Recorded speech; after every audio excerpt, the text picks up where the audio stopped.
Beautiful love.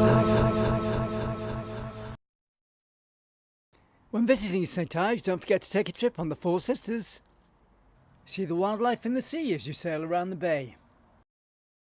What's the Four Sisters of St. Ives all about? We're doing trips to Seal Island or out to Godrevy Lighthouse. Yeah. Sea safaris, seeing the wildlife out there and the seals. And quite often we're seeing dolphins out there like today. It's a beautiful bay to see the dolphins out there. Yeah. Great value we feel, and we run all through the season, and hopefully this year run right through October due to the amount of people that are in St. Ives. It's amazing, isn't it? It is amazing. So what's the lighthouse all about? Sorry? What's the lighthouse? The lighthouse, Godrevy Lighthouse, is over there. Yeah. It's just, obviously it's a working lighthouse, but it's quite fantastic to actually see it from the sea and get right up close. And on the other side is just inside off the mainland is where the seals are born. Yeah. So the seal pups are there, and then after that, after a certain time, they make their way down to a rock formation we call Seal Island, and that's where the older ones, the slightly larger ones live. Do you sometimes go down there as well? Or? Yeah, we still go. So we can do the Godrevy and seals out that way, or the other trip, which is 3.5 miles, 4 miles down the west coast to Seal Island. So that's exciting trips. So I've been down here twice this year, and the weather's been great. So how many good days do you have? Not as many as we'd like. I have lost quite a few days through the. Normally the wind puts us out. It's the sea conditions and the wind are normally our major factor. Yeah. The sun is great, but obviously without it makes it an even better day like today as you're filming you can see. But yeah, it's interesting how many days we've lost to the wind, even though it's been sunny on the beach. It's been actually unable to work, which has been a shame. Yeah. And what's your website? St. Ives, boatservices.com. Worked very well this year, and so we've got lots of bookings online now. It seems obviously the way forward. It's still available to take bookings on today as well. And it's good price ranges as well, isn't it? I think it's a very good price. I mean, lots of trips this last few days. I've seen the dolphins, seals, and out to Godrevy Lighthouse. That's not bad for a £20 ticket for an hour-and-a-half trip. Do you do fishing trips as well? We actually don't do fishing trips, but there are several companies that do. We specialise more in the pleasure cruising rather than the fishing as well. Thanks a lot for your time. Thank you very much. And I'm now meeting Rachel Cantaris for the first time. Hello, Rachel. How long have you had your gallery here? Studio. Sorry, your studio, yeah. Yeah, that's okay. I don't normally open to the public, so that's the difference with the gallery and the studio. So right, okay. Today's an unusual day because it's open studios, which only happens once a year. Yeah. I've been here for about... Can I just go around the other side because I'm getting you into that because of the lighting? Yeah, of course, yeah. I've been here for about 6 or 7 years, this one, but I've been studio hopping a lot, so I have a lot of experience of different studios. So, yeah. So how long have you been in St. Ives?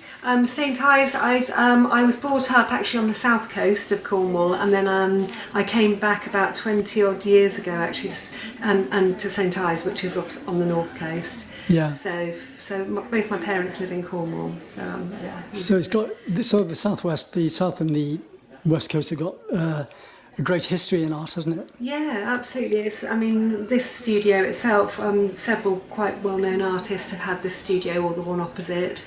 I run the printmaking workshop around the corner above the Penwith Gallery, and so many famous artists have worked there. Peter Lanyon used to run it as a school of painting, and Wilhelmina Barnes-Graham. Other very famous artists have worked there, Terry Frost and Patrick Heron, and yeah, everywhere you go. I recognise one of those famous names. Yeah, one of them. Yeah, if I just keep rambling on, you'll probably notice one of the names. But yeah, they're all well known, all dead, unfortunately, but very recent St. Ives history. But they're the ones that really brought St. Ives to the forefront of the art scene, really. So how long have you been working in art? All my life, actually. I did my degree in art, and then I did a master's degree in printmaking, which is what I do, etching, and I run the print workshop. So and also painting. So yeah, all my life really, ever since I could first pick up a paintbrush, I've been painting and making art. In the digital world, printing's taking off again, isn't it? Yes, but the kind of printmaking I do, I don't know if you want to show the etchings, but they're handmade etchings, so they're nothing.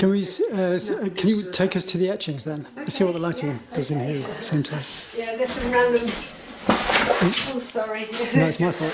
Oh, it's your touching Yeah, your all the glazed work is actually etching, which I haven't got any etching plates here, but they're three plates that are inked up and then printed onto paper one after another, onto cotton paper. Yeah. And that one's got Japanese paper in it as well, embossed in. It's a very very laborious handmade process.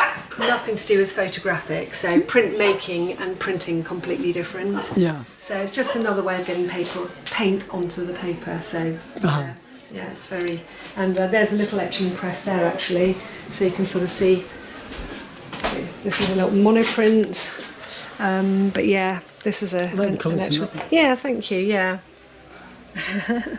It's a little monoprint. Bit of silver. Yeah. And then the paintings are on canvas. So this is actually my painting studio. Yeah. So it's a really nice process for colour. And some of it's quite abstract, isn't it?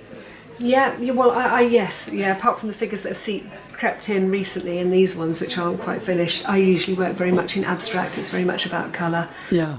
for me, and printmaking lends itself to that. Layers of different colours, and you can there's a whole language to it. It's endless, and yeah. So how did you get into printmaking? On my second year of my degree, I discovered the printmaking department, which in Brighton at the art school was on the top floor. It was very sociable next to the cafe. It's probably why I sort of initially went there. Beautiful view right over the sea from up there, and I just loved it. I just really loved it. It's like being a sculptor when you're working with the metal plates. Very open city as well now. Yeah. Which was a town in those days. Yeah, Brighton. yeah. It was it was just the right size, I think, busy and vibrant, and I was also doing performance. I was doing dance as well, so I was doing visual and performing art. So the Brighton Festival was really, very vibrant thing to be, not involved in, but yeah, it was just a lovely place to study. Yeah. But printmaking, I just love it because it's very, very sculptural, Yeah. and as I say, it really is fantastic if you're a colourist. Yeah. So yeah, and then I paint as well. I've always painted alongside it, but I feel that I'm an etcher, really, or a printmaker first and foremost. So yeah, that's how I got Nice into one. it. Thanks a lot for your time. You're welcome. Take care.